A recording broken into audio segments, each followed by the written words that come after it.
Welcome to Bedtime Science. Did you know that your immune system contains cells that patrol your body like quiet sentinels? And sometimes, without any medicine at all, they seem to find and fix problems that science still cannot fully explain. Tonight we look at the biological mysteries of spontaneous healing. We're going to explore how the body's first alarm system, the innate immune system, can sometimes resolve illness entirely on its own. We'll discuss how blood carries not just oxygen but active healing factors capable of reversing biological clocks. We'll examine what happens inside cells when light, belief, or a calm nervous system triggers repair. And we'll consider why evolution may have given us a dormant healing capacity that only sometimes awakens. Before we begin, if you find comfort here tonight, consider subscribing to join our quiet community. And if you are still awake, you can leave a soft comment about what topic we should explore next. Now let's begin. Your body is under constant attack, not from the outside, from within. Every single cell in your body sustains between 10,000 and 100,000 DNA lesions per day, just from normal metabolic activity. Oxidative damage alone accounts for roughly 10,000 to 11,500 incidents per cell per day. Depurinations, where pieces of DNA literally fall off the strand, add another 2,000 to 10,000 events. And single-strand breaks, where one side of the double helix snaps, contribute approximately 55,200 events per cell per day in mammalian cells.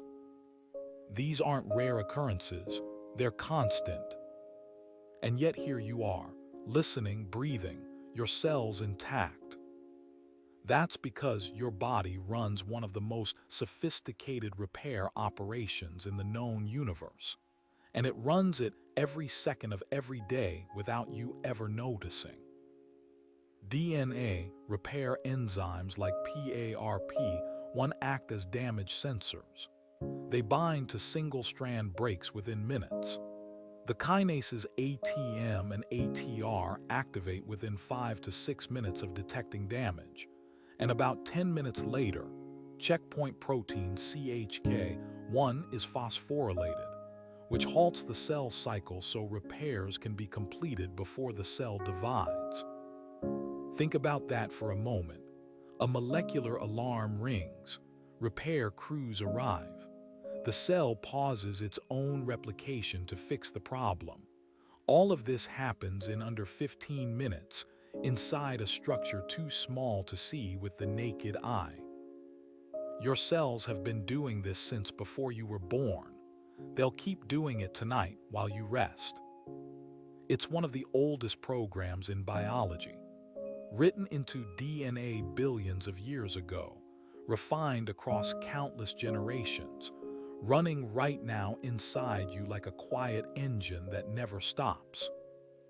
The repair of DNA is the body's most intimate form of maintenance.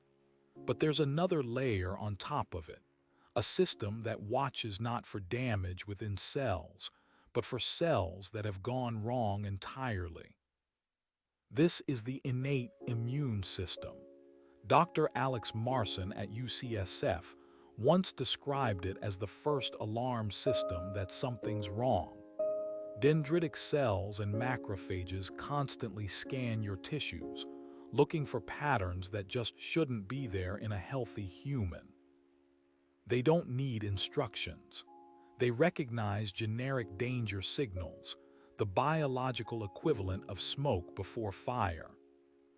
When they detect something suspicious, they recruit the adaptive immune system, the more specialized branch that learns and remembers specific threats. But the innate system acts first. It acts fast, and it acts without permission. Among its most effective agents are natural killer cells. NK cells make up roughly 5 to 15% of the lymphocytes, circulating in your blood right now. About 90% of them belong to the CD56-DIM subtype, designed not for signaling but for rapid, targeted elimination. How do they kill? Two primary pathways. The first is the perforin granzyme pathway. Perforin, a protein the NK cell releases, creates pores approximately 16 nanometers wide in the membrane of the target cell. Through these tiny openings, granzymes enter and activate enzymes called caspase-3 and caspase-10, which trigger a controlled self-destruction sequence known as apoptosis. The cell dismantles itself from the inside, quietly. The second pathway is called missing self-recognition. Here's the thing.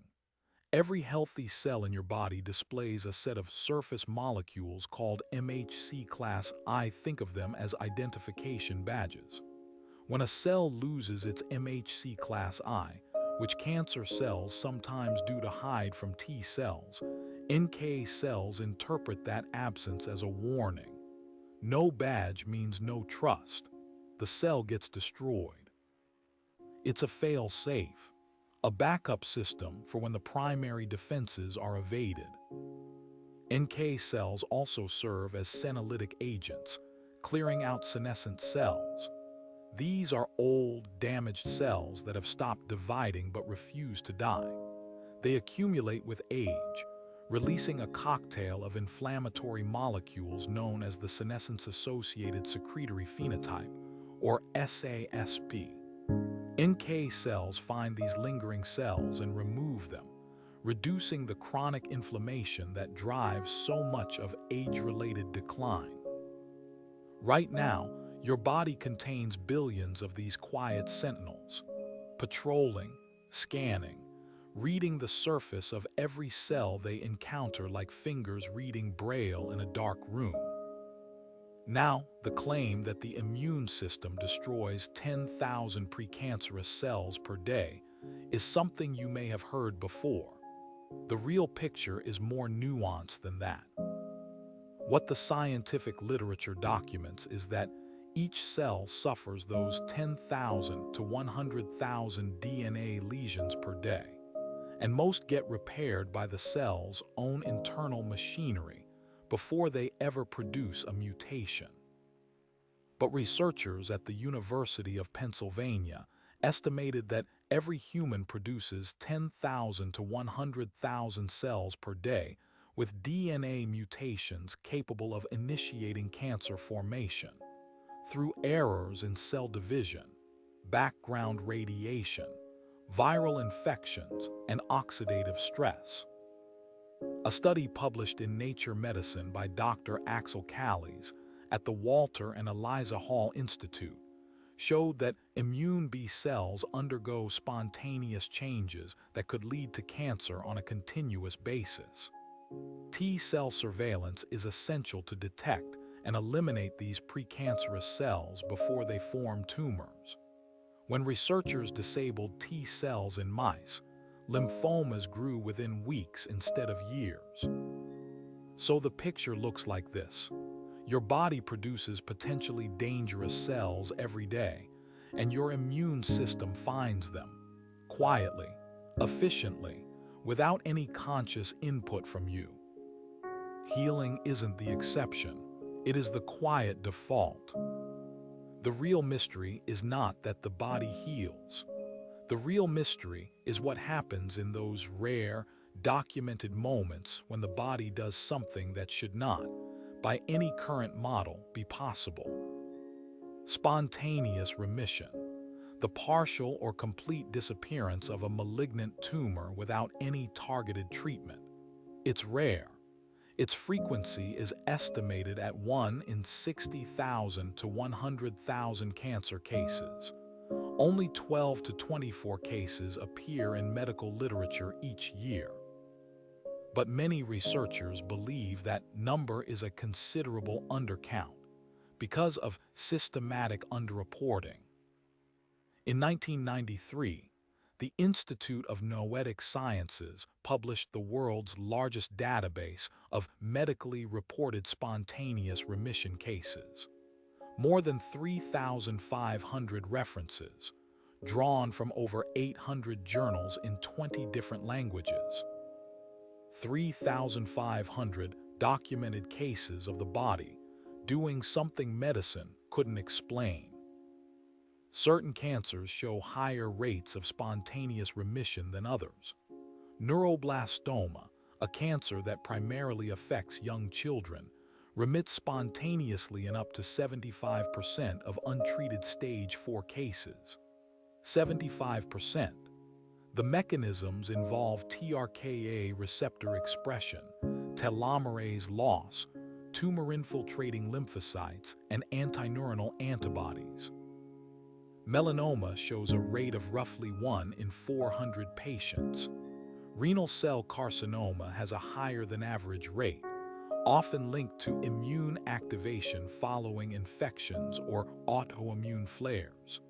And non-Hodgkin lymphoma, where T-cell surveillance of spontaneously mutated B cells plays a key role.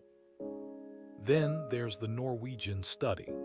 Researchers compared 200,000 women and found that more than 1 in 5 invasive breast cancers detected by mammography appeared to vanish without treatment. 1 in 5. The medical literature reveals recurring patterns in these cases. Fever with infection is the most common association. William Coley observed cancer regression following infections in sarcoma patients in the 1890s, leading to what became known as Coley's toxin, an early and crude form of immunotherapy. Autoimmune flares have been connected to remission. Tumor biopsy, the simple act of piercing a tumor, may trigger immunogenic cell death that alerts the immune system. And at least 16 reported cases of spontaneous cancer remission have been linked to COVID-19 infection or vaccination. Something happens in these moments, some shift in the body's internal chemistry, an alarm that finally sounds, a door that finally opens. We don't fully know what triggers it, but the machinery is there. It has always been there. These early observations describe how the body watches over itself. The cells that patrol, the enzymes that repair, the quiet surveillance that never takes a break. What follows takes us somewhere different, into something that flows through you right now, carrying messages you cannot hear. Your blood. For most of medical history, blood was understood as a delivery system. It carries oxygen from the lungs to the tissues. It carries carbon dioxide back. It delivers nutrients and removes waste. A biological highway, nothing more. But research over the past 2 decades has revealed something far more interesting. Blood isn't just a delivery truck. It's an active participant in how your organs age, how your brain functions, and how your body heals. The technique that changed this understanding is called parabiosis. It involves surgically joining the circulatory systems of 2 living animals so they share a single blood supply.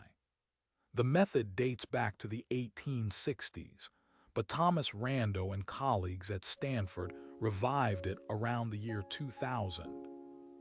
They connected old mice to young mice, and something happened that nobody expected.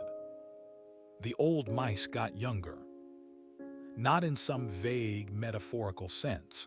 Their skeletal muscles improved, their hearts improved, their livers, their brains. Old mice connected to the blood of young mice showed functional improvement across multiple organ systems. Tony Wiscore's laboratory at Stanford pushed this research further. He demonstrated that the benefits extended to actual performance on tests of memory and learning, not just biochemical markers, but real, measurable cognitive function. And here's what made the finding even more striking. Simple injections of young plasma, without the full surgical parabiosis procedure, produced similar effects on hippocampal neurons. The healing factor was in the blood itself. A landmark 2022 study by Wiscore and his collaborators, published in Nature, used single-cell RNA sequencing across 50 cell types from 20 organs. They mapped parabiosis-mediated changes at a resolution never before achieved. The changes were everywhere. Nearly all cell types showed alterations, often affecting thousands of genes. Liver hepatocytes showed the biggest reversal of age-related gene expression. Genes involved in the mitochondrial electron transport chain, the cell's energy-producing machinery, were particularly responsive to rejuvenation across multiple cell types. Old cells, bathed in young blood, began behaving like young cells again. Consider this for a moment. The instructions for youth weren't lost, they were suppressed, and something in young blood could wake them up. Researchers have now identified at least 10 specific proteins whose levels change with age, and that may be responsible for these rejuvenation effects.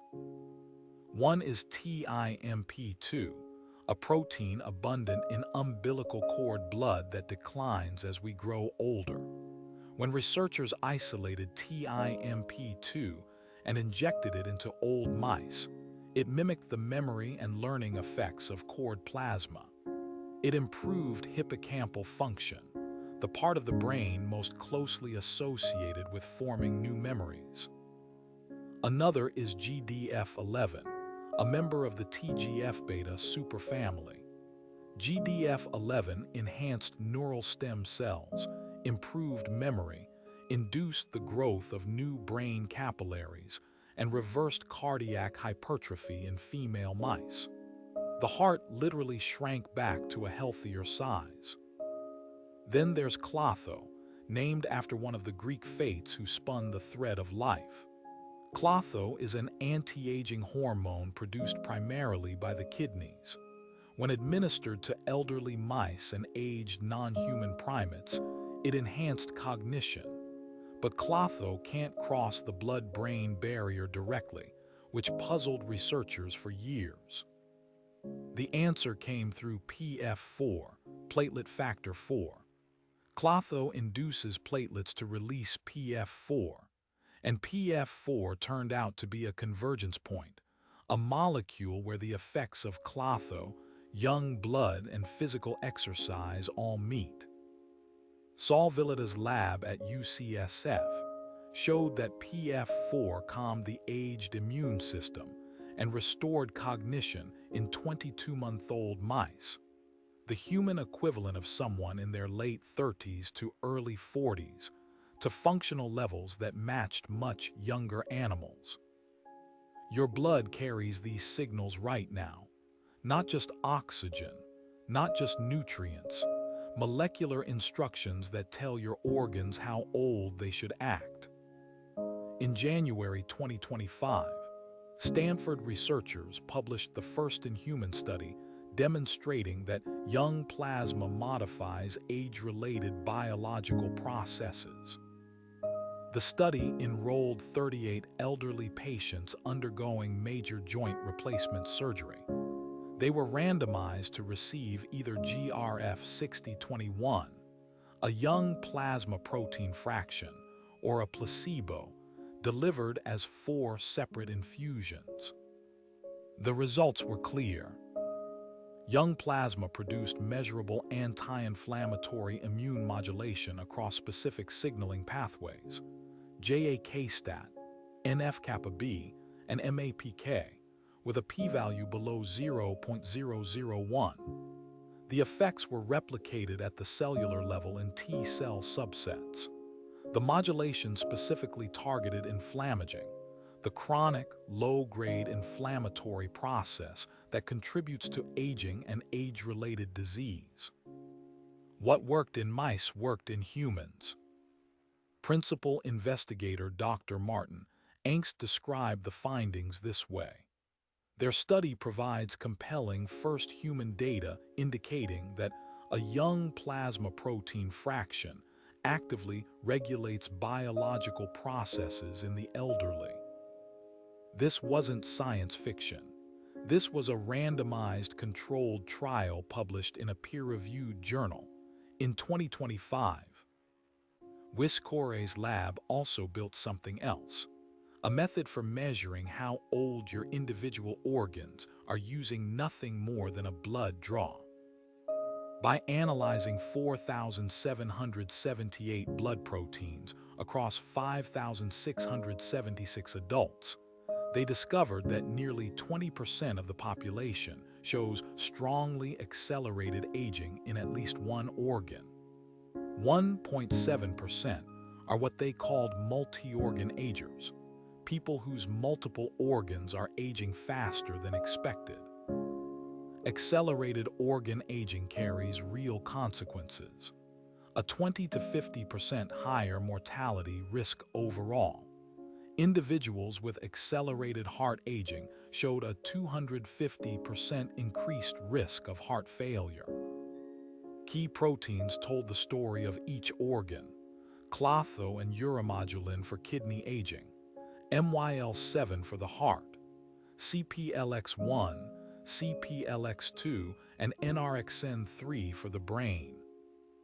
A simple blood test, 11 organs, a map of how your body is aging from the inside.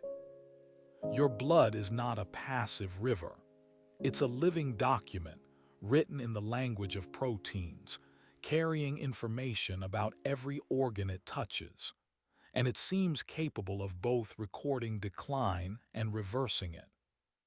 Somewhere inside you tonight, these proteins are circulating, carrying signals from organ to organ like quiet messengers moving through a resting city.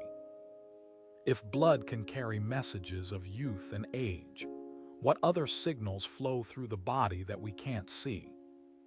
Consider light. You experience light as something outside you: sunlight through a window, a lamp on a bedside table. But light doesn't stop at the surface of your skin. It penetrates, and when it reaches your cells, it changes them. This is the field of photobiomodulation, the use of red or near-infrared light at specific wavelengths to produce beneficial effects on cells and tissues. The primary target inside the cell is an enzyme called cytochrome C oxidase, unit 4 of the mitochondrial respiratory chain. This enzyme is responsible for the final step of converting food into energy. It reduces oxygen to water during oxidative phosphorylation. It's one of the oldest and most essential enzymes in biology. Here's how photobiomodulation works. Nitric oxide, a small molecule your body produces naturally, normally binds to cytochrome C oxidase and inhibits it. It sits between two metal centers in the enzyme, heme A3 and Cu-B, like a tiny brake pedal pressed against the cell's energy engine. When a photon of red or near-infrared light at wavelengths between 600 and 1100 nanometers strikes this enzyme, it knocks the nitric oxide loose. Two things happen at once. First, the freed enzyme resumes full-speed electron transport. Mitochondrial membrane potential increases. ATP synthesis, the production of cellular energy, accelerates. The cell has more power to work with. Second, the released nitric oxide diffuses into surrounding tissues. It relaxes blood vessel walls. Blood flow increases. Oxygen delivery improves and waste removal speeds up. A single photon, absorbed by a single enzyme, unlocking both energy production and blood flow at the same time. And here's what makes this particularly interesting. Unhealthy or oxygen-starved cells are more likely to have inhibitory concentrations of nitric oxide bound to cytochrome C oxidase, which means photobiomodulation shows greater effects in diseased or damaged tissue than in healthy cells. The light helps most where help is needed most. The downstream effects extend far beyond energy. Increased ATP, reactive oxygen species, and released nitric oxide activate transcription factors, proteins that enter the cell nucleus and alter which genes get switched on or off. A cDNA microarray analysis found that 111 genes were regulated by red light irradiation at 633 nanometers. 111 genes, grouped into 10 functional categories. More recent studies show that photobiomodulation activates genes in antioxidant pathways, triggers immune modulation, increases mitochondrial biogenesis, the creation of entirely new mitochondria, and alters genes involved in cell survival. Every cell in your body carries a complete copy of your DNA. That DNA contains instructions not just for building you, but for repairing you. Most of those instructions are silent most of the time, dormant, waiting. Certain signals like light, temperature, or chemical messengers can switch these programs on. Inside each cell, coiled strands of DNA hold instructions written billions of years ago, instructions for building and for mending. A 2025 study published in Scientific Reports demonstrated that photobiomodulation at 700 to 710 nanometers and 1064 nanometers enhanced mitochondrial function and proliferative capacity in human mesenchymal stem cells, the kind of cells that can become bone, cartilage, muscle, or fat. At the same time, it downregulated senescence markers. BCL2, an anti-apoptotic gene, was upregulated. Cyclin D1, which drives cell cycle progression, increased. But the pro-apoptotic markers BAX, caspase-3, caspase-9, and the senescence markers P21, P53, and P16 were all reduced. Beta-galactosidase, a direct marker of cellular aging, decreased across all treatment groups. Light was making old stem cells behave younger, not through drugs, not through genetic manipulation, through photons. Researchers at UC San Diego have developed a red light therapy device at 630 nanometers, specifically designed to trigger DNA repair and synthesis. Preliminary evidence suggests specific dosages activate DNA repair biomarkers, with potential applications in restoring genetic checkpoints relevant to cancer treatment. Light activating DNA repair. It sounds almost too simple to be real. But cytochrome C oxidase is one of the most ancient enzymes on Earth. It evolved in an environment bathed in light. The idea that photons could serve as a biological signal, a trigger for cellular repair, isn't strange at all. It may be one of the oldest programs in biology. Photobiomodulation also reshapes the immune system. It promotes macrophage polarization, shifting macrophages from the M1 phenotype, which drives inflammation, toward the M2 phenotype, which promotes tissue repair. M2 macrophages increase expression of CD2, 6, and arginase 1, markers associated with wound healing and resolution of inflammation. Clinical trials have documented measurable results.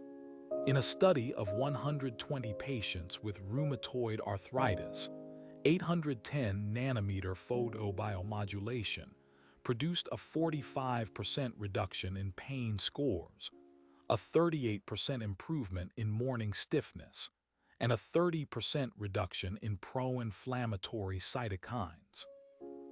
In a separate study of 80 patients with chronic wounds, 660 nanometer light produced a 65% faster wound closure rate, accompanied by increased M2 macrophage polarization. Light entering the body, reaching cells, changing which genes are active, shifting immune cells from attack mode to repair mode. And if light can do this from outside the body, what happens when the body generates its own internal signals that trigger these same repair programs? What happens during fever, when temperature rises?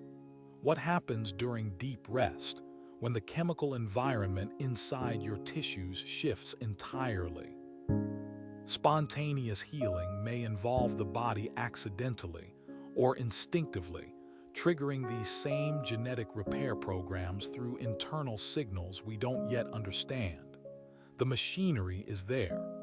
The repair instructions are written into every cell. The question is what turns them on. Somewhere inside you right now, mitochondria are converting oxygen to energy. Cytochrome C oxidase is doing its ancient work, and coiled within each cell, dormant repair programs wait, like instructions sealed in an envelope that hasn't yet been opened. These observations about light and cellular repair lead us to something broader, something about the relationship between your inner state and your body's ability to heal. Your nervous system isn't a single unified thing. It's a balance, a dynamic tension between two opposing forces. One force accelerates you. The sympathetic nervous system, your fight-or-flight system, raises your heart rate, sharpens your senses, floods your bloodstream with cortisol and adrenaline. It prepares you for danger. The other force slows you down.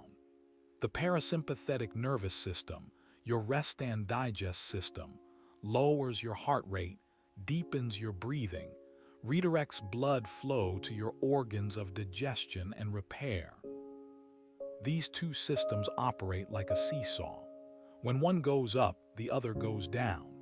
And the hinge of that seesaw, how tight or loose it is, how readily it tips from one state to the other, is shaped in part by your earliest experiences, by the quality of care you received as an infant, by whether your developing nervous system learned that the world was safe enough to relax in. That hinge matters because it determines how readily your body shifts between vigilance and repair. The vagus nerve is the longest cranial nerve in your body. It runs from your brainstem all the way down to your gut, touching your heart, your lungs, and your spleen along the way. It functions as a master regulator of inflammation. When the parasympathetic nervous system is dominant, in states of calm, rest, and safety, the vagus nerve activates what scientists call the cholinergic anti-inflammatory pathway. Here's how it works. Vagal afferent fibers, the sensory fibers running from the body to the brain, detect pro-inflammatory cytokines and pathogen-associated molecular patterns in peripheral tissues. The signal is processed by a brainstem structure called the nucleus tractus solitarius. Efferent vagal outputs, the fibers running from the brain back out to the body, release acetylcholine at the splenic nerve. Acetylcholine binds to alpha-7 nicotinic acetylcholine receptors on macrophages and other immune cells. And this binding suppresses the release of pro-inflammatory cytokines, TNF-alpha, IL-1 beta, and HMGB1. Your brain talks to your immune system through this nerve. And the message when you are calm is stand down, reduce inflammation, shift toward repair. There's a crucial intermediary in this process, hidden inside the spleen. Acetylcholine-producing memory phenotype T cells, called Ch-positive T cells, act as go-betweens, transmitting neural signals to splenic macrophages and suppressing TNF-alpha production. Mice that lack these T cells show impaired blood vessel dilation, elevated blood pressure, reduced ability to control viral infections, and altered gut microbiota. A single type of immune cell, sitting in the spleen, translating nerve signals into immune commands. Your nervous system and your immune system aren't separate. They're woven together, connected through nerves, hormones, and specialized cells that translate the language of one into the language of the other.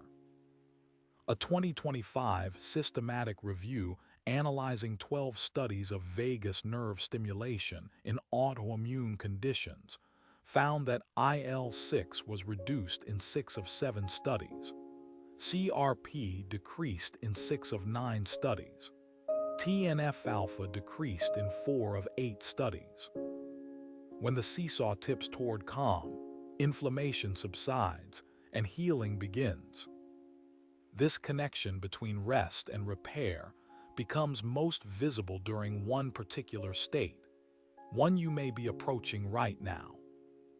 During the hours when the body is still and the mind is quiet, a profound reorganization of immune function takes place. T cells, the adaptive immune system's precision fighters, don't just circulate randomly. They migrate.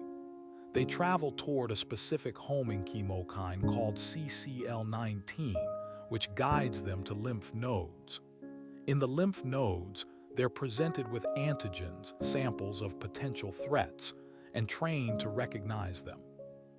Professor Lucian Abisadovsky at LMU Munich demonstrated in 2024 that this directed migration of T cells is enhanced during periods of deep rest. Not slightly enhanced, measurably, noticeably enhanced. Her team showed that incubating T cells with blood plasma from resting participants replicated this enhanced migratory potential in the laboratory. The decisive mediating factors were identified as growth hormone and prolactin, both of which show concentration increases dependent on restful states. Your body uses the stillness of night to train its immune army. Growth hormone rises, prolactin rises, T cells march toward their training grounds. The immune system does its homework while you're unaware. The relationship between rest and immunity runs deeper still. Pro-inflammatory cytokines, IL-1 beta and TNF-alpha, actually promote deep NREM rest by acting directly on hypothalamic circuits. This creates an adaptive feedback loop. Infection increases cytokines. Cytokines promote deeper rest. Deeper rest enhances immune function. The body, when it senses a threat, pulls itself towards stillness. Not because stillness is passive, because stillness is when the real work happens. Animal models show that increased rest during infection enhances survival, while impaired rest reduces immune competence. Across 26 mammalian species, the amount of rest correlates with white blood cell counts. Species that rest more have greater immune capability. And there's the matter of DNA repair during the night hours. Total deprivation of rest increases oxidative DNA damage by 139%. In the liver, DNA damage increases by 1.7 times with partial deprivation and 2.5 times with complete deprivation. On the other side, 6 hours of uninterrupted stillness is sufficient to reduce accumulated DNA damage back down. The hormonal environment during deep rest, particularly melatonin, enhances DNA repair capacity. Melatonin promotes the expression of repair proteins and anti-apoptotic proteins. It reduces ato-HD-oxyguanosine formation, a marker of oxidative DNA damage, and it enhances p53 expression, the same tumor suppressor gene known as the guardian of the genome. During deep NREM rest, growth hormone and prolactin rise. T cells migrate to lymph nodes for training. Melatonin activates DNA repair enzymes, and the vagus nerve's cholinergic anti-inflammatory pathway suppresses systemic inflammation. Your body doesn't wait for medicine.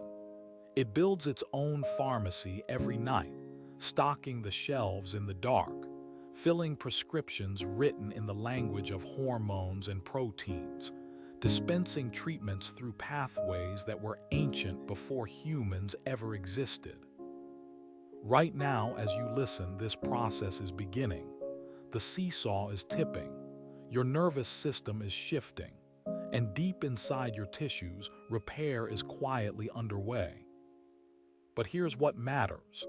Science has mapped these mechanisms individually in laboratories. It has not yet explained why some people experience dramatic spontaneous healing while others, facing the same disease, do not. That gap isn't a failure, it's the frontier. We've looked at the immune system's surveillance. We've looked at blood as active medicine.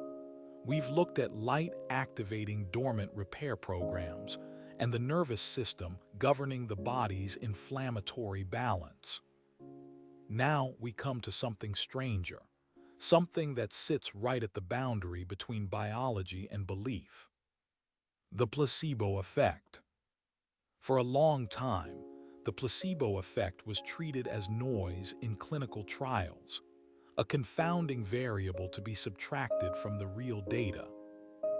But over the past 20 years, neuroscience has revealed that the placebo effect isn't noise.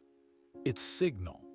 It's a measurable neurochemical event with specific brain circuits, specific molecules, and specific immune consequences.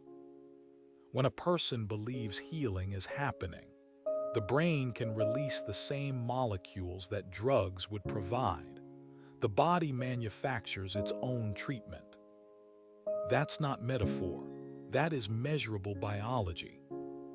Using PET, positron emission tomography, with radio tracers that bind selectively to mu-opioid receptors, researchers provided the first direct evidence that placebo administration activates the endogenous opioid system. When a person receives a placebo with the expectation that it will reduce pain, mu-opioid receptors activate in specific brain regions. The left dorsolateral prefrontal cortex, the progenual rostral anterior cingulate cortex, the anterior insular cortex, the nucleus accumbens. In the nucleus accumbens, placebo-induced activation of mu-opioid neurotransmission correlated with suppression of both pain intensity and pain unpleasantness. Your brain, expecting relief, manufactured its own opioids, real molecules, real receptors, real pain reduction. Not imagined, measured. The dopamine system participates too. In Parkinson's disease patients, placebo administration with the expectation of motor improvement activated endogenous dopamine release in the striatum, the brain region most affected by the disease. Both systems work in concert. Placebo-induced dopamine activation in the right nucleus accumbens positively correlated with reductions in pain intensity, and dopamine activation correlated with opioid activation in the same region. The brain's reward circuitry and its pain modulation circuitry are linked. Expectation activates both, And the result is not just a change in perception, it's a change in neurochemistry. But here's where things get truly interesting. The placebo effect doesn't stop at the brain, it reaches the immune system. A landmark study published in Molecular Psychiatry demonstrated that placebo administration, intravenous saline presented with the expectation of pain relief, reduced plasma IL-18 concentration by 46% during a pain anticipation condition. 46%. IL-18 is a potent pro-inflammatory, pro-nociceptive cytokine implicated in disease processes throughout the body. The magnitude of its reduction correlated with reductions in affective pain scores, reductions in sensory pain scores, and objective pain sensitivity measures. And the IL-18 reduction correlated with endogenous opioid release in the left nucleus accumbens and left amygdala. A belief triggered opioid release in the brain, which suppressed a specific inflammatory cytokine in the blood by nearly half. The brain whispers to the body, and the body listens. The placebo effect can even be conditioned, taught to the immune system like a reflex. Studies pairing a specific taste with cyclosporin A, an immunosuppressive drug, showed that re-exposure to the taste alone without any drug mimicked the drug's immunopharmacological effects. T-cell proliferation decreased. Th1 cytokine production was impaired. Specific inflammatory proteins including IL-2, IL-6, IL-10, and TNF-alpha changed in measurable ways. The immune system had learned an association. Taste equals immune suppression, and it followed through on that association even when the drug was absent. Your immune system can be taught.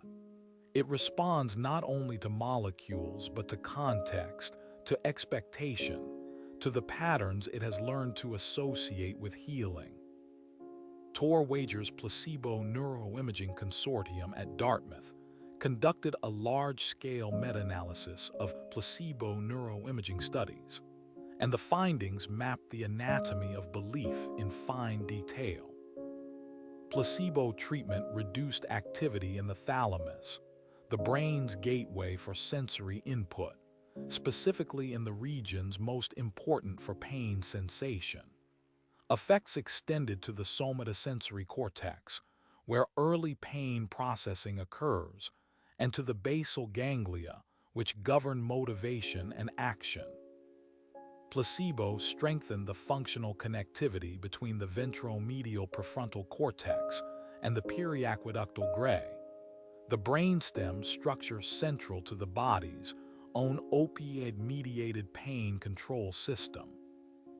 And individual differences in nucleus accumbens structure and function predicted who would respond to placebo. These differences correlated with personality measures, optimism, reward-seeking, resilience, and related traits. Not everyone's brain responds equally to expectation, but the machinery is there in all of us. What varies is the signal strength. A 2025 randomized controlled trial with 124 participants during experimental endotoxemia found that positive physician labeling independently alleviated inflammation-induced symptoms and enhanced ibuprofen's efficacy for effective symptoms. But, and this is an important nuance, labeling did not influence physiological markers of inflammation, suggesting expectations primarily act through mechanisms distinct from direct modulation of peripheral immune responses. The brain's pharmacy is real, but it has its limits, and science is still mapping where those limits fall. When we look at documented cases of spontaneous remission, A pattern emerges that echoes what placebo research has uncovered.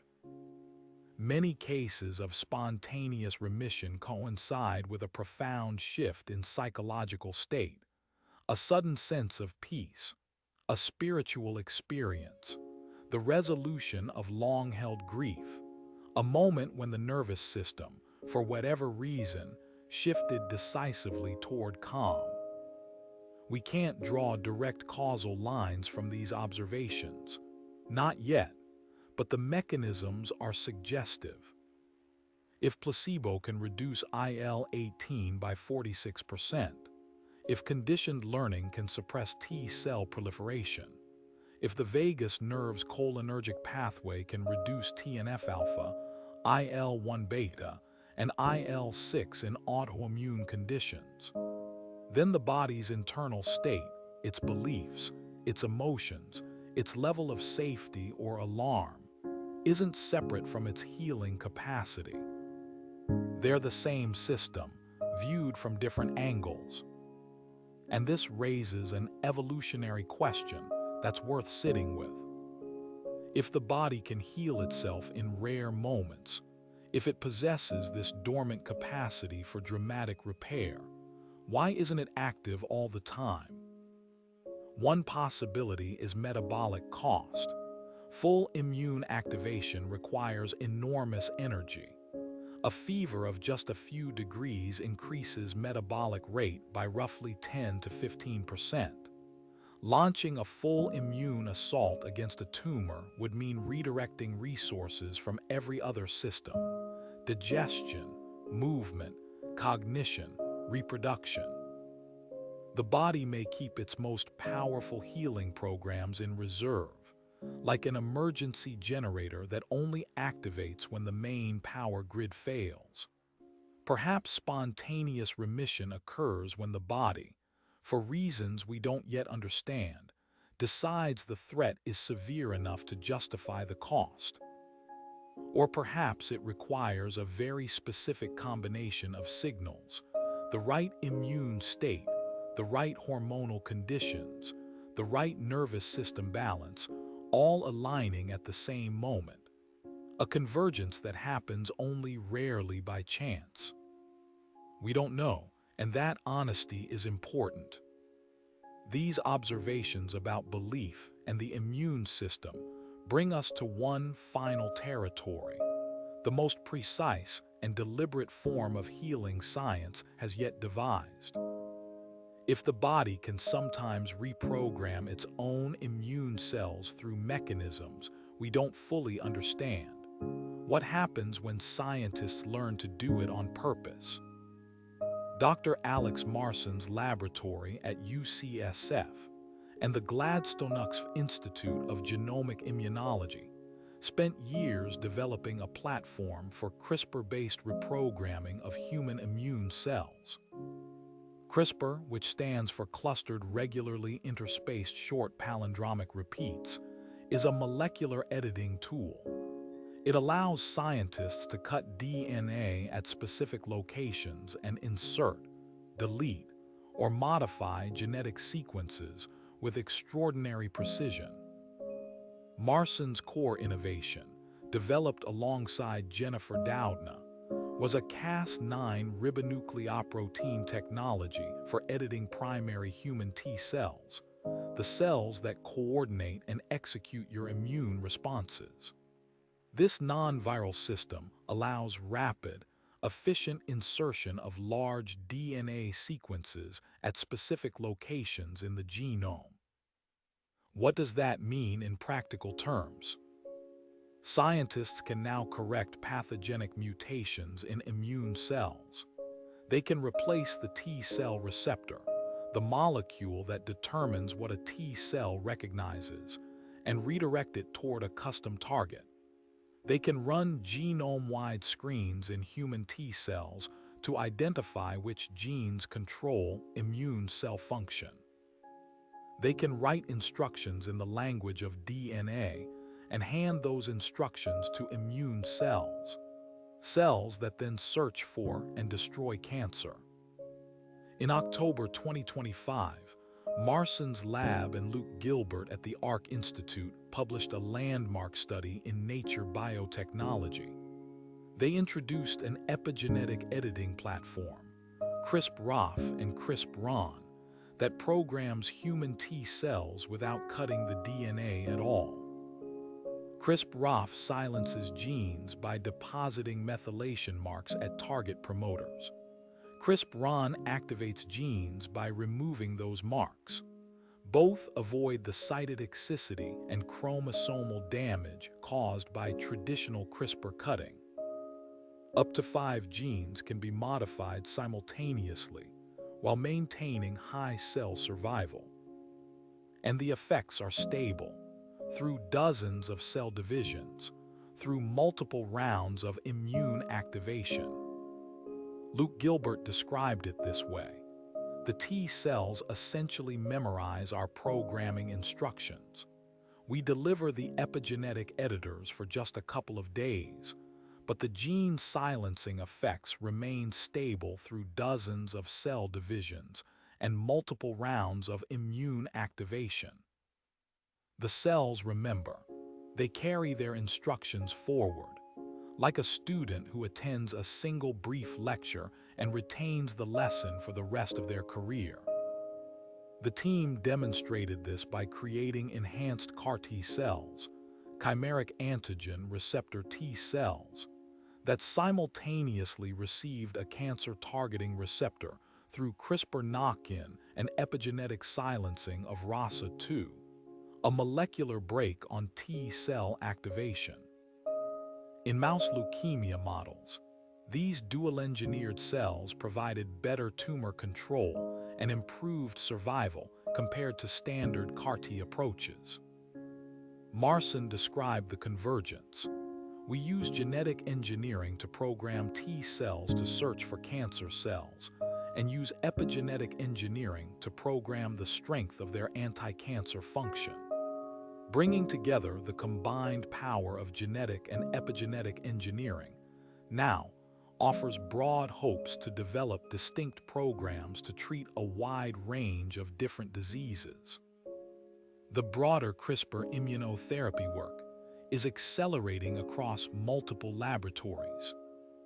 Disruption of the PD-1 checkpoint, a molecular off-switch that cancer cells exploit to disable T cells, through CRISPR enhances IFN gamma production, TNF-alpha, IL-2, and cytotoxic capacity. T cell expansion continued for 21 days with sustained PD-1 knockout. Multiplexed editing can now achieve simultaneous disruption of TRAC and TCRB, 2 genes encoding the T cell receptor, in roughly 90% of the bulk T cell population in a single procedure. Genome-scale CRISPR screens identified DHX37 as a gene whose knockout upregulates granzymes and IFN gamma, while downregulating suppressive factors, essentially removing the brakes and pressing the accelerator on immune killing at the same time. In September 2025, researchers at Harvard and the Broad Institute used CRISPR screens targeting 135 genes in human CAR T cells to identify modifications that improved persistence and function in multiple myeloma models. And in a March 2026 study, adding a single gene, or 7A10, to CAR-NK cells dramatically improved their ability to fight solid tumors. 100% tumor elimination in one breast cancer mouse model. 1 gene, complete elimination. Look, here's the quiet implication of all this. Scientists can now program cells to heal. They can write genetic instructions. They can silence genes epigenetically. They can redirect immune cells toward specific targets. They can remove the molecular brakes that limit immune function. And the body already contains all the same molecular machinery. Every tool that CRISPR uses, The DNA, the gene regulation, the epigenetic marks, the immune cell receptors already exists inside you. Your body built those tools. Evolution refined them over billions of years. What if spontaneous healing is the body running its own ancient program, one we haven't yet learned to read? We know the immune system can destroy tumors. It does so continuously, catching aberrant cells before they grow. We know epigenetic marks can switch genes on and off without changing the DNA sequence. The body does this every time a stem cell becomes a muscle cell, a nerve cell, or a skin cell. We know immune cells can be activated, redirected, and amplified by signals from the nervous system, from hormones, from blood-borne proteins. Marson described the current moment in immunology this way: something is materially different right now. There is a convergence of so many different ways of understanding biology. That convergence isn't only happening in laboratories. It's in the recognition that the body itself has been doing this work, silently, imperfectly, but continuously, for as long as life has existed. Let us pause here and take in the full picture. Your blood carries age-reversing proteins. TIMP2 restoring hippocampal function, PF4 making 22-month-old mice perform like young adults, Clotho, GDF11, MANF, GMCSF, and others circulating through your bloodstream right now, carrying instructions we're only beginning to decode. Your cells hold dormant repair programs activated by photons between 630 and 810 nanometers, light releasing nitric oxide from cytochrome C oxidase, restoring energy production, switching on 111 genes involved in antioxidant defense and cellular repair. Your immune system destroys aberrant cells every second without your awareness. NK cells killing through 16-nanometer perforin pores, T cells patrolling lymph nodes, macrophages shifting between inflammatory and repair phenotypes based on signals from light, hormones, and the nervous system. And your nervous system's state of calm or alarm, mediated by the vagus nerve's cholinergic pathway, governs the inflammatory balance across your entire body. You aren't a passive body waiting for medicine. You are a self-repairing system, and science is only now beginning to understand the quiet intelligence at work inside you. Right now, as you listen, your immune cells are patrolling. Your blood is carrying signals, and deep inside your cells, ancient genetic programs stand ready, waiting for a signal we don't yet fully understand. Let us return now to some of the quieter details, the small observations that fill in the spaces between these larger themes. Consider the macrophage, a word derived from the Greek for large eater. These cells roam your tissues, consuming dead cells, debris, and pathogens. They're among the oldest immune cells in evolutionary history. They existed before T cells, before B cells, before the adaptive immune system evolved at all. A single macrophage can consume roughly 100 bacteria before it's overwhelmed and dies. And when it dies, it releases chemical signals that summon more macrophages to the area. Even in death, an immune cell is still signaling, still contributing to the defense. Dendritic cells are the scouts of the immune system. They sit in tissues that interface with the outside world, your skin, your lungs, your gut lining. They sample the environment constantly. When they encounter something suspicious, they capture a piece of it and carry it to the nearest lymph node. There they present this sample to T cells. They hold it up in molecular terms and say, This is what we found. Learn it. Remember it. This is how your adaptive immune system learns. Not through textbooks, through direct presentation by specialized teacher cells that have traveled from the front lines to the training grounds. And during deep rest, this process accelerates. T cells migrate more readily towards CCL19. Growth hormone and prolactin rise. The immune system's classroom fills with students, and the teachers have more to share. Your body temperature isn't fixed. It fluctuates in a circadian rhythm, lower at night, higher during the day. This fluctuation serves immune function. A modest rise in temperature, even 1 or 2 degrees, enhances the speed of T cell migration, increases the production of certain cytokines, and improves the efficiency of antigen presentation. Fever, which feels like an affliction, is actually a weapon. The body raises its temperature deliberately to create an environment hostile to pathogens and favorable to immune cells. That's why fever has appeared so often in cases of spontaneous remission. It's not coincidence. Fever is the immune system turning up the heat, literally, and sometimes that increase is enough to tip the balance. Let us think about your blood proteins for another moment. MANF, mesencephalic astrocyte-derived neurotrophic factor, is a circulating protein identified as a promising candidate for clinical rejuvenation applications. It was originally discovered in the context of brain protection, but its presence in the blood suggests it may serve broader functions across multiple organ systems.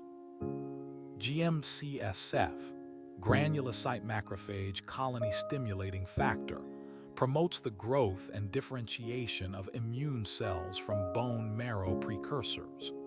It's been used therapeutically for decades, but its role as a blood-borne rejuvenation signal is only now being explored.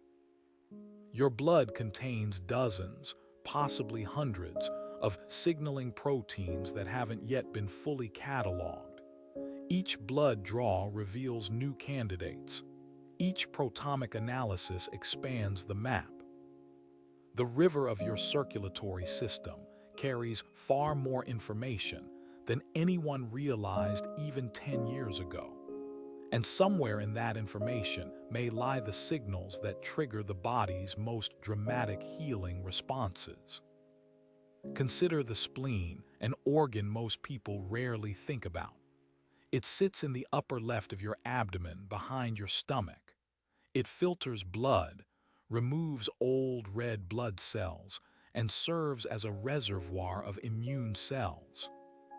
But the spleen also houses those crucial Ch-positive T cells we discussed earlier, the ones that translate vagal nerve signals into immune commands. The spleen is a meeting point where the nervous system and the immune system exchange information. When the vagus nerve fires during parasympathetic states, the splenic nerve carries that signal to the spleen. Acetylcholine is released. Ch-positive T cells amplify the message. Macrophages receive the instruction to reduce TNF-alpha production. All of this happens inside an organ the size of your fist, quietly, continuously, without your awareness. The periaqueductal gray deserves a moment of attention. It's a structure deep in the brainstem. This is the brain's central hub for pain modulation. It coordinates the release of endogenous opioids, the brain's own painkillers. It receives inputs from the prefrontal cortex, the amygdala, and the hypothalamus. When the placebo effect works, one of its most consistent signatures is strengthened connectivity between the ventromedial prefrontal cortex and the periaqueductal gray. The thinking brain's connection to the pain control center becomes stronger. The signal gets clearer. and the body's own opioid system responds more robustly. This circuit exists in every human brain. The hardware is universal. What varies is the signal strength. Melatonin, the hormone most associated with the onset of rest, does far more than regulate your circadian rhythm. It's a potent antioxidant. It scavenges free radicals directly. It enhances the expression of DNA repair enzymes. It promotes p53, the guardian of the genome, which monitors DNA integrity and triggers repair, or, when damage is beyond fixing, controlled cell death. Melatonin also reduces 8-deoxyguanosine, a molecular marker of oxidative DNA damage. When melatonin is present in sufficient quantities, DNA damage is reduced and repair is accelerated. This hormone rises in the dark. It rises when the eyes stop receiving light signals. It rises when the body settles into stillness. The chemistry of repair is linked to the chemistry of night.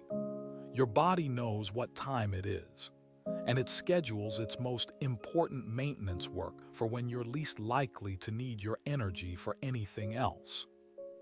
Let us return briefly to the concept of organ-specific aging.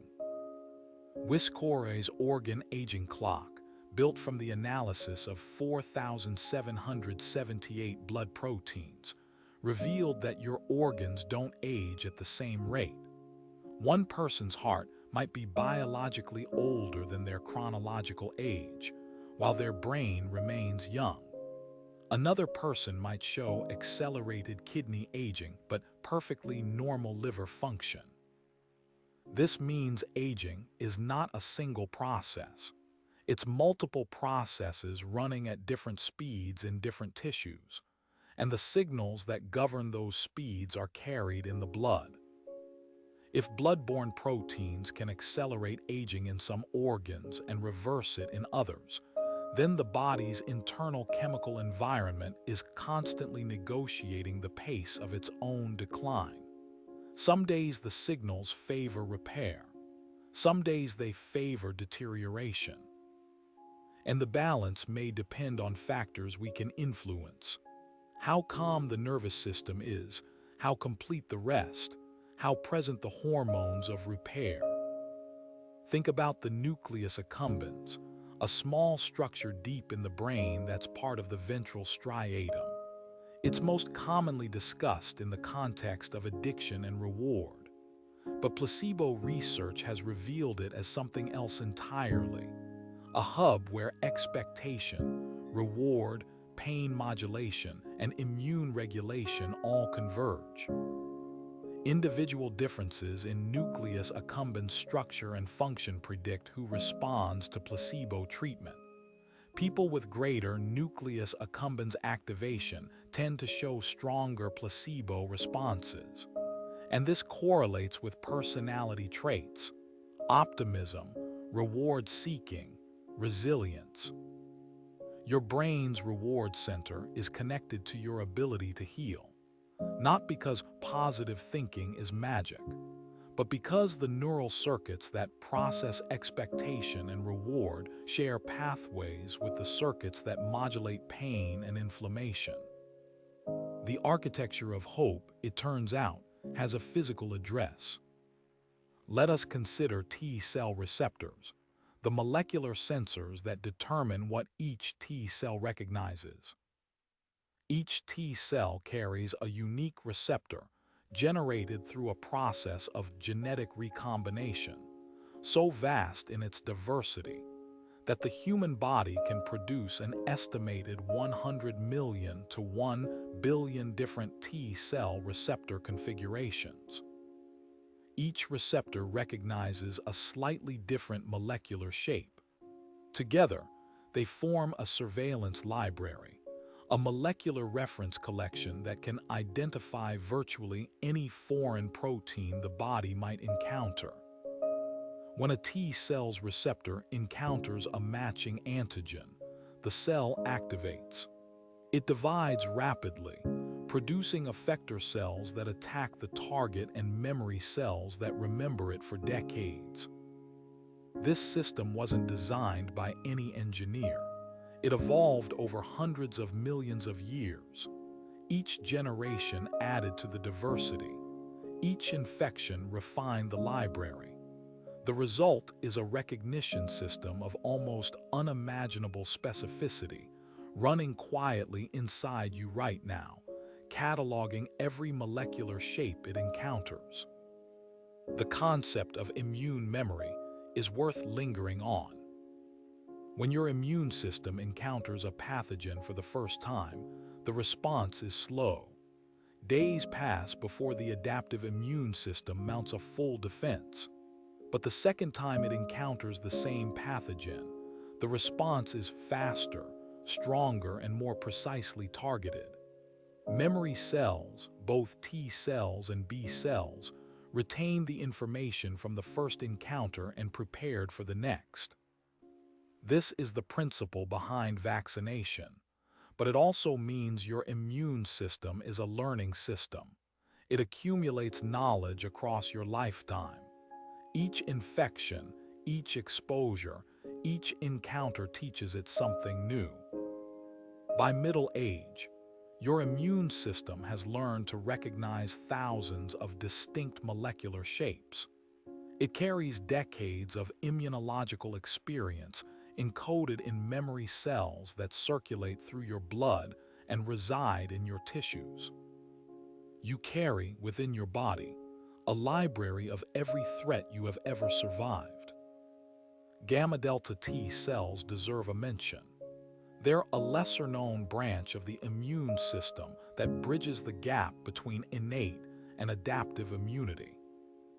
Unlike conventional T cells, gamma delta T cells don't need to see a specific antigen presented on MHC molecules.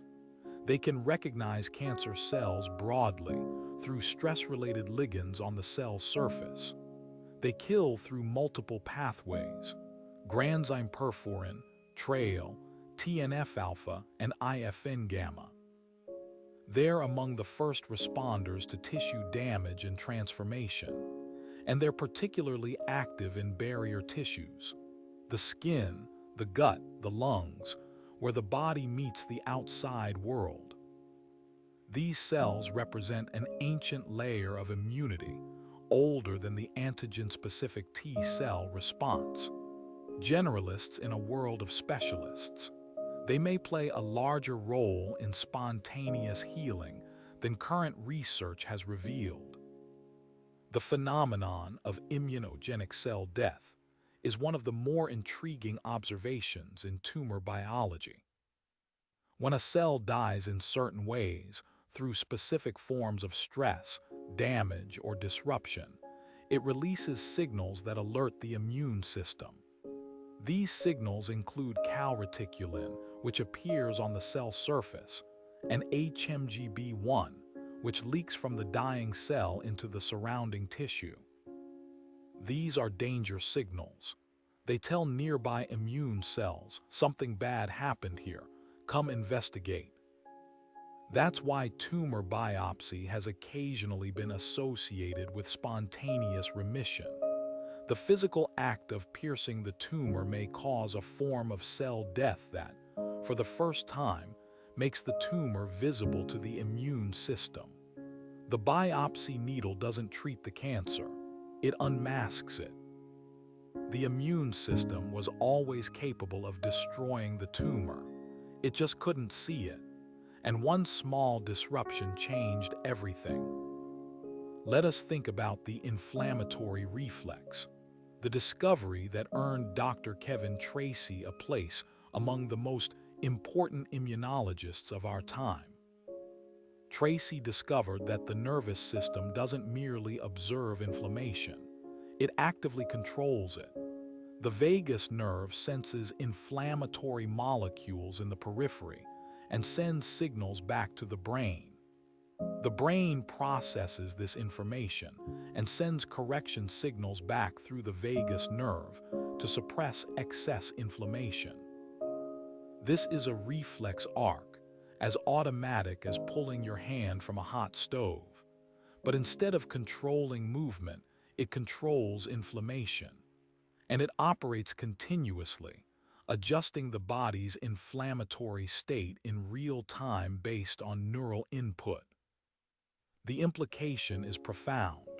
Your brain is constantly reading the inflammatory state of your body and sending correction signals. When you're in a state of safety and calm, those correction signals favor repair. When you're in a state of threat and alarm, they favor vigilance. The seesaw, always tipping, always adjusting. Consider the blood-brain barrier, the selective membrane that separates the brain's blood vessels from brain tissue. It protects the brain from pathogens, toxins, and immune cells that might cause damage. But it also means many blood-borne signals can't directly reach the brain.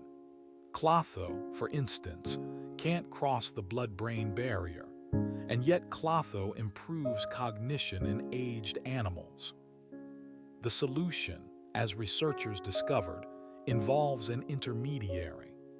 Clotho causes platelets to release PF4, and PF4 appears to modulate immune cells that can cross or interact with the blood-brain barrier, calming neuroinflammation and improving cognitive function. The body has found workarounds for its own barriers. Chemical relay systems that carry signals across boundaries that individual molecules can't cross on their own. A molecular postal service, passing messages from one carrier to another until they reach their destination. Nitric oxide, the small molecule that photobiomodulation releases from cytochrome C oxidase, is one of the most versatile signaling molecules in biology. It relaxes blood vessels, lowering blood pressure. It modulates neurotransmission in the brain. It participates in immune cell killing because macrophages use nitric oxide as a weapon against bacteria. It regulates mitochondrial function and energy production. A single molecule, different functions in different tissues depending on its concentration and context. When red light releases nitric oxide from mitochondria, it doesn't just boost energy production. It sends a vasodilatory signal through surrounding tissues.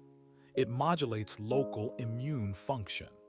It adjusts the chemical environment of the cell in multiple ways simultaneously. Biology doesn't work in straight lines. It works in networks. Every signal has multiple receivers. Every molecule plays multiple roles. The mitochondria themselves carry their own DNA, a small circular genome separate from the DNA in the cell's nucleus. This mitochondrial DNA is inherited exclusively from the mother. It encodes 13 proteins essential for oxidative phosphorylation. Mitochondrial DNA is particularly vulnerable to damage because it lacks the protective histone proteins that shield nuclear DNA, and it sits right next to the electron transport chain, which is the primary source of reactive oxygen species in the cell. Photobiomodulation enhances mitochondrial biogenesis, the creation of new mitochondria. It also modulates mitochondrial fusion and fission, the processes by which mitochondria merge and split to maintain quality control by removing damaged portions. When red light enters a cell and restores cytochrome C oxidase function, it doesn't just repair one enzyme. It initiates a cascade that can regenerate the cell's entire energy infrastructure. Old, damaged mitochondria are cleared. New, functional mitochondria are produced. The cell's energy capacity is restored from the inside out. Let us consider the relationship between chronic inflammation and aging. a concept researchers have named inflammaging. As the body ages, the balance between pro-inflammatory and anti-inflammatory signals shifts. Senescent cells accumulate, releasing their cocktail of inflammatory molecules. The vagus nerve's anti-inflammatory pathway may weaken. Blood-borne rejuvenation factors decline. The result is a low-grade, persistent inflammation that damages tissues slowly over years and decades. Not the sharp inflammation of an infection, a smoldering background noise that gradually degrades organ function. This is what the 2025 Stanford Young Plasma trial targeted. The Young Plasma specifically modulated inflammaging pathways, reducing the chronic inflammatory signaling that accumulates with age. And this is what PF4 does. It calms the aged immune system, not by suppressing it entirely, that would leave the body vulnerable, but by reducing the excess, the unnecessary inflammation that serves no protective purpose. The distinction matters. Inflammation isn't inherently harmful. It's essential for fighting infection and healing wounds. What damages the body is inflammation without purpose, alarm signals that ring continuously in the absence of any real threat. The nervous system's role in this becomes clear. Chronic stress, chronic alarm, chronic sympathetic activation all push the inflammatory balance toward excess. Calm, safety, parasympathetic dominance all push it back toward resolution. The seesaw again, and its position may determine how quickly you age. Apoptosis, programmed cell death, isn't destruction, it's maintenance. Every day, between 50 and 70 billion cells in your body undergo apoptosis. They disassemble themselves in an orderly fashion, packaging their contents into neat vesicles that macrophages consume without triggering inflammation. This is how the body clears old cells, damaged cells, and cells that have served their purpose. Controlled demolition, not destruction, and it's essential for health. When apoptosis fails, when damaged cells refuse to die, they can become cancerous, or senescent, or simply dysfunctional, taking up space and resources that healthier cells need. The molecular gatekeepers of apoptosis include p53, the BCL2 family of proteins, and the caspase enzymes. These are the same molecules that photobiomodulation modulates, upregulating the pro-survival signals in healthy cells, and in some contexts, restoring the apoptotic program in damaged ones. The body's healing capacity depends not just on building new things, but on clearing away the old. Repair and removal are two sides of the same coin. Stem cells, the body's reserve of undifferentiated precursor cells, reside in protected niches throughout your tissues. Bone marrow contains hematopoietic stem cells that produce all blood and immune cells. The gut lining contains epithelial stem cells that regenerate the intestinal surface every few days. The brain contains neural stem cells in the hippocampus and the subventricular zone. These cells are normally quiescent, resting in their niches, dividing rarely, waiting for signals that tell them they're needed. Blood-borne factors can activate them.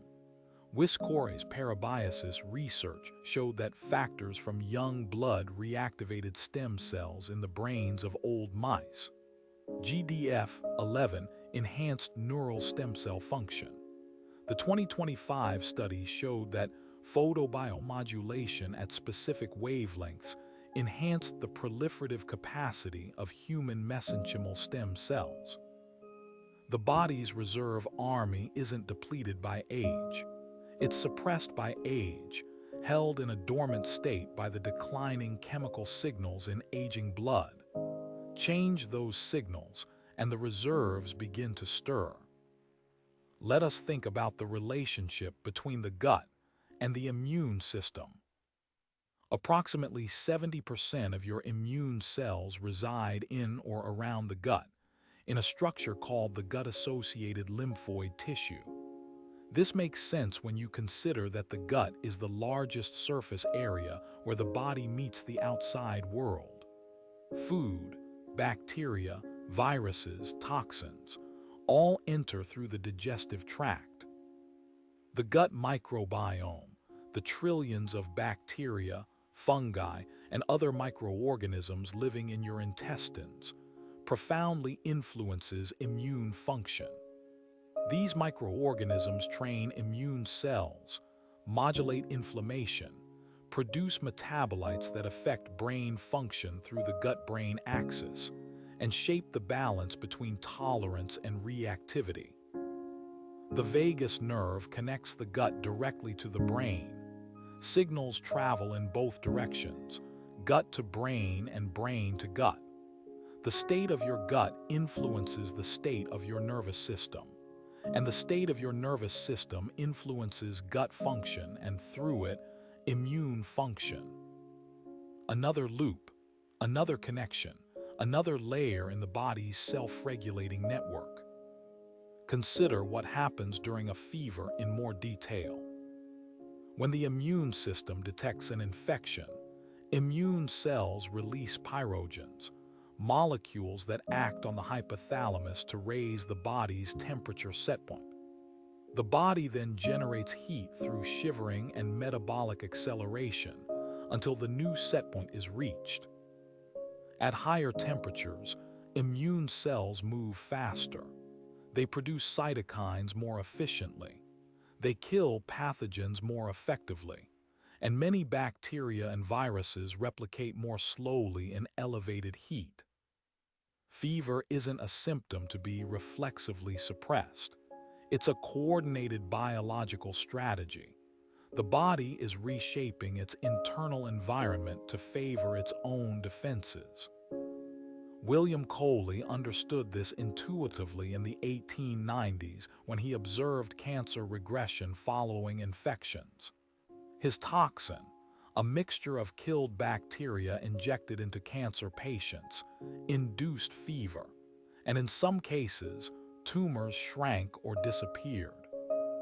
He couldn't explain the mechanism at the time, but he observed the pattern: infection, fever, immune activation, remission. More than a century later, we've mapped the pathways, but the observation remains the same.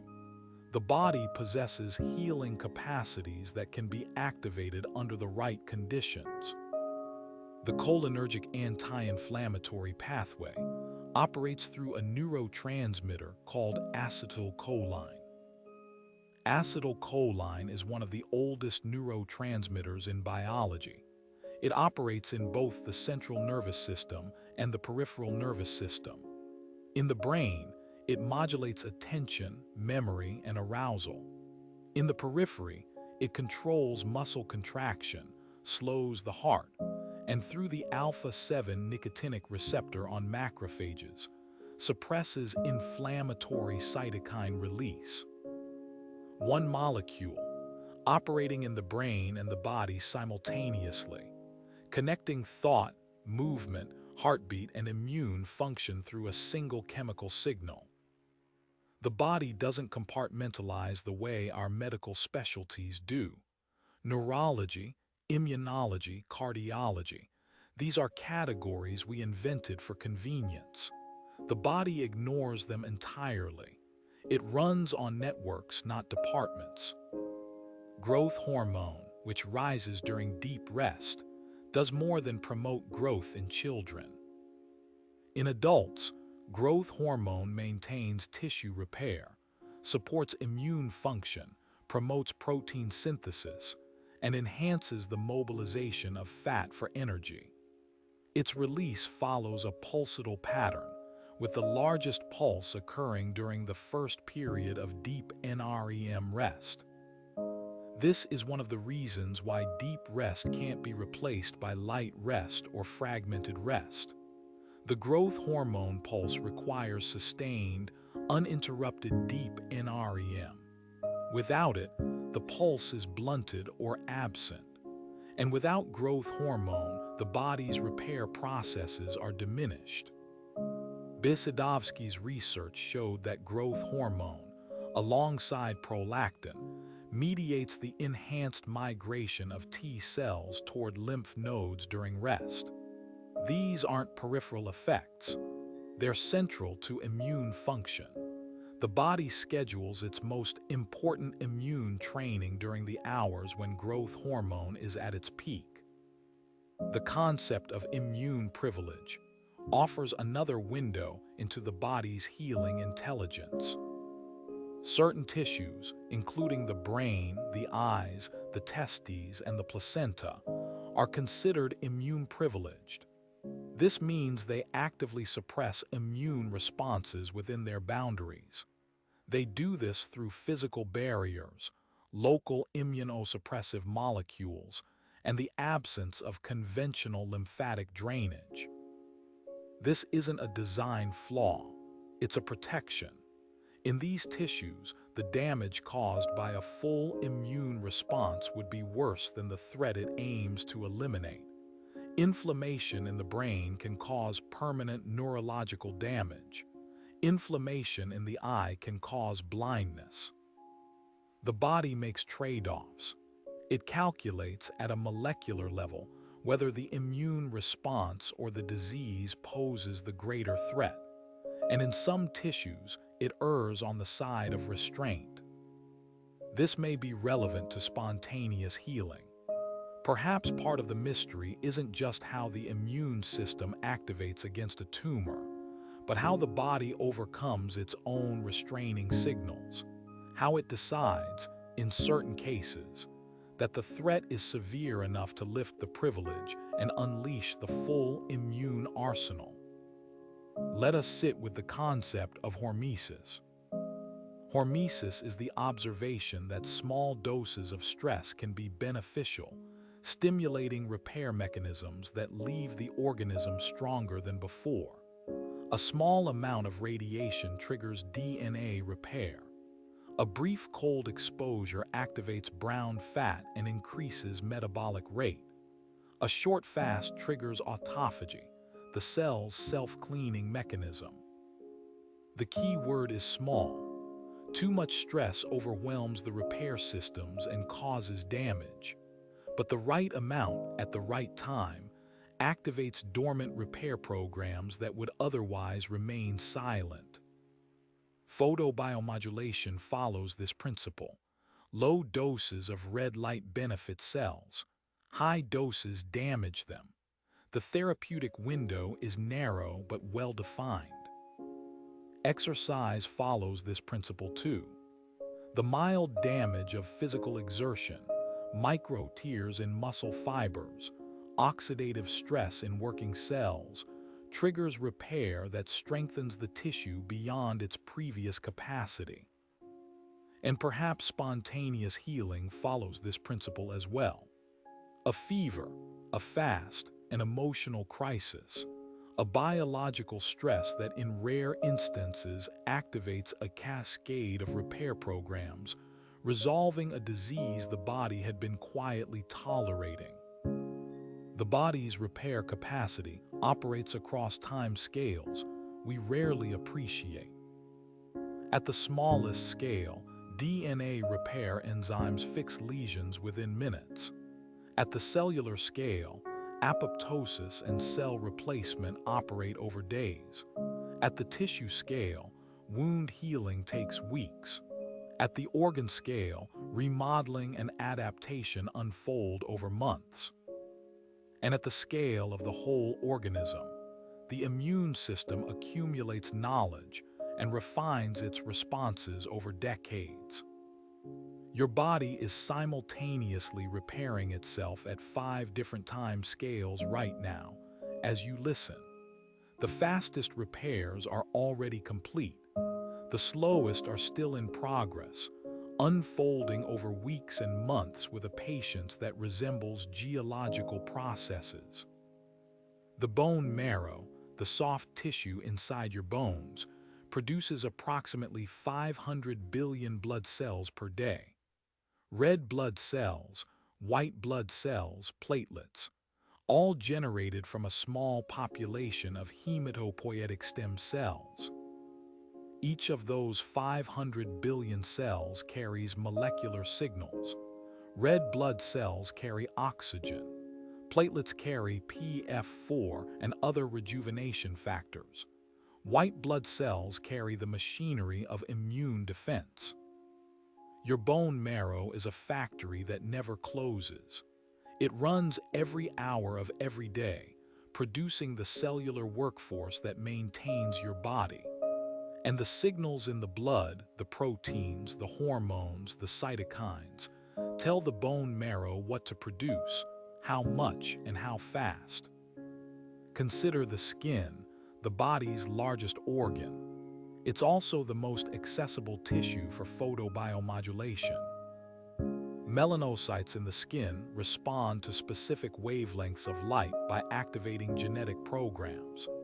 These programs can alter pigmentation, trigger DNA repair, and modulate local immune function. Red light at 630 nanometers has been shown to enhance wound healing, reduce inflammation, and promote collagen synthesis. The skin is a sensory organ for light, not just for vision but for cellular function.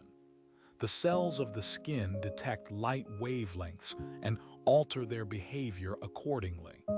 They carry ancient programs written for an organism that lived its life under the open sky. Modern humans spend most of their time indoors, under artificial light that lacks the specific wavelengths these programs evolved to respond to. The repair instructions are still written in the DNA, but the signal that activates them is absent. Perhaps this is one of the smaller mysteries of modern health. Not a dramatic, spontaneous healing, but a quiet deficit. Programs that never quite turn on because the right signal never quite arrives.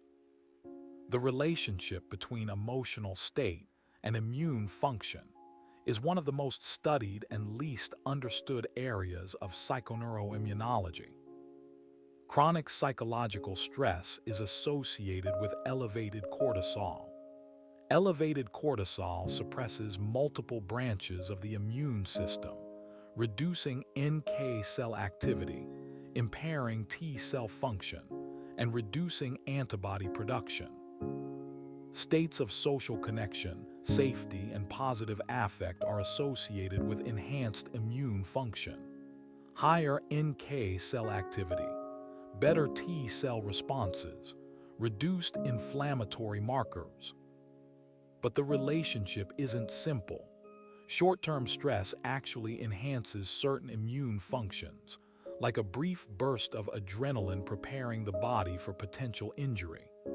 It's chronic, sustained stress, the kind that comes from ongoing threat, isolation, or helplessness, that suppresses the immune system.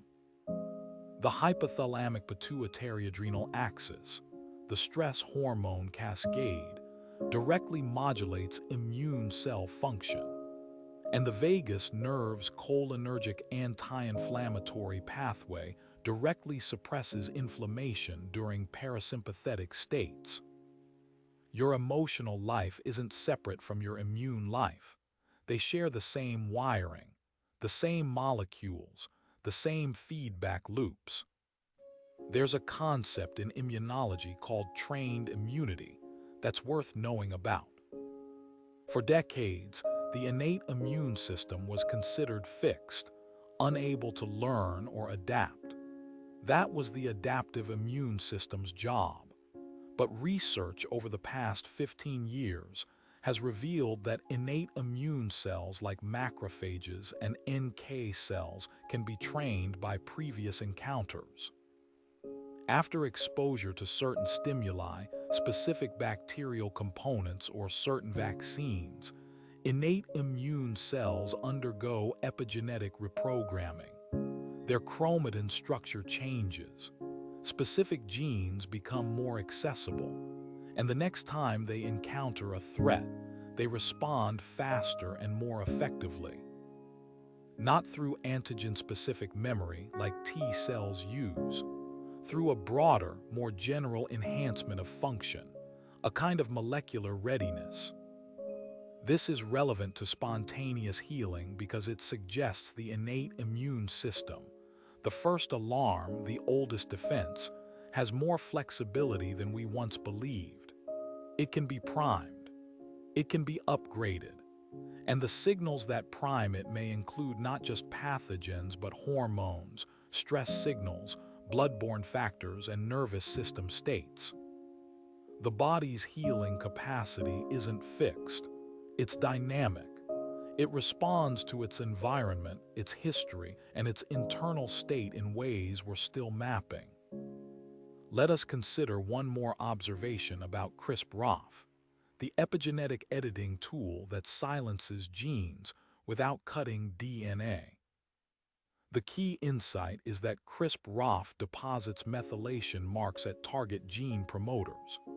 Methylation is the body's own system for silencing genes. Every cell in your body contains the same DNA, but different genes are active in different cell types because of methylation patterns.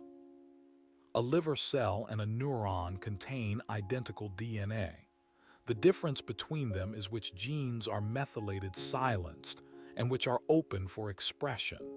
Same DNA, different reading.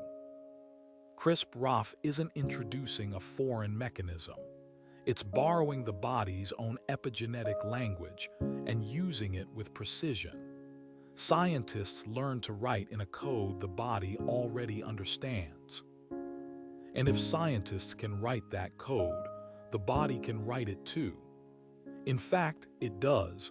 Every time a stem cell differentiates, every time the immune system adapts, every time a cell responds to its environment by altering its gene expression pattern. The question for spontaneous healing is whether the body can sometimes write a new epigenetic program under extreme conditions, activating dormant genes, silencing harmful ones, reprogramming cells from within. We don't have the answer yet, but the machinery is there. Let us revisit the Norwegian breast cancer study one more time. More than 1 in 5 invasive breast cancers detected by mammography appeared to vanish without treatment. 1 in 5. If that number is accurate, and it comes from a comparison of 200,000 women, then spontaneous regression isn't as rare as the 1 in 60,000 figure suggests. It may be far more common.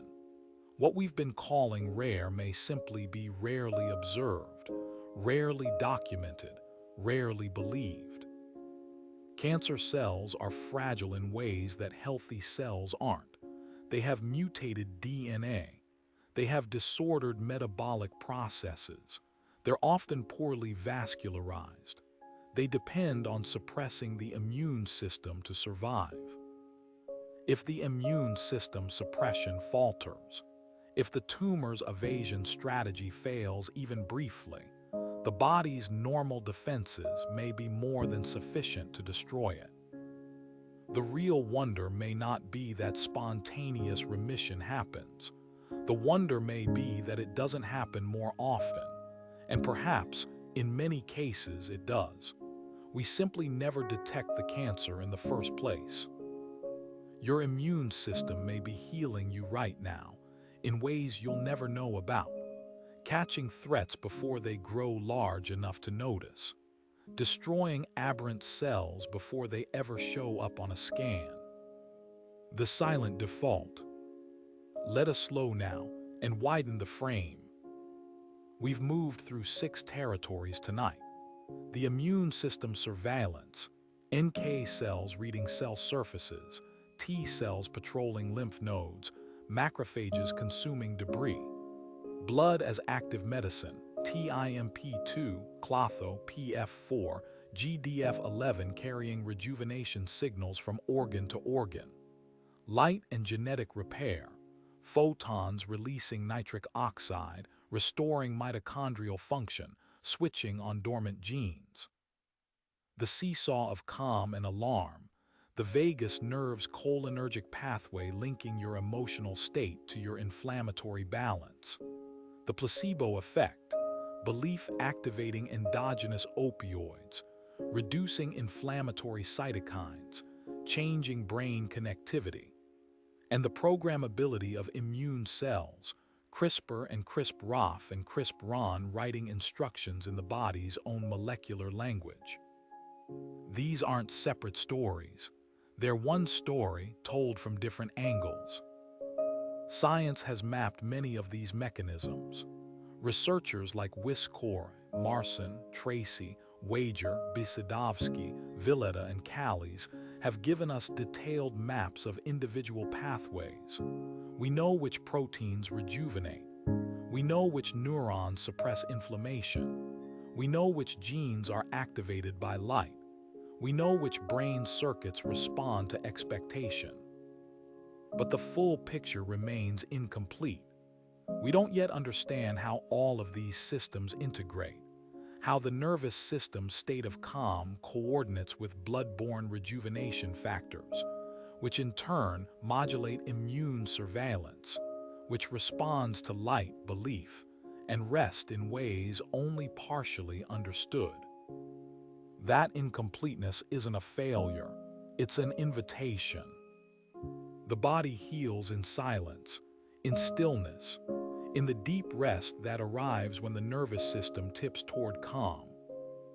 When growth hormone rises, when prolactin rises, when T cells migrate to lymph nodes for training, when melatonin activates DNA repair proteins, when IL-1 beta and TNF-alpha orchestrate the protective architecture of deep NREM rest.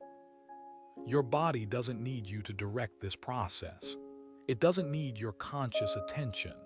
It needs only the conditions it was designed for: darkness, safety, warmth, and the slow rhythm of a body at rest. These conditions are older than medicine, older than language, older than our species.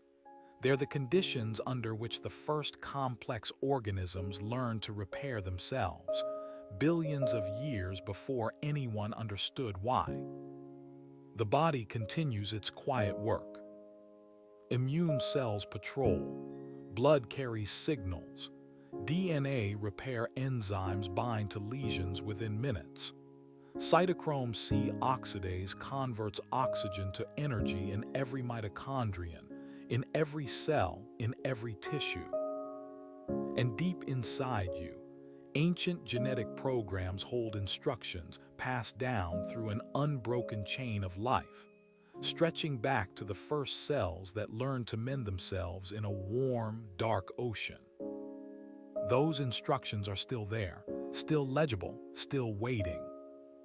The body heals, not always in the ways we expect, not always in the ways we understand, but continuously, quietly, with a patience that spans geological time. Stars form, cells divide, proteins fold into shapes that fit together like hands clasping in the dark. And somewhere within this slow, intricate movement, rest arrives. Not as an ending, but as a beginning. The quiet beginning of repair.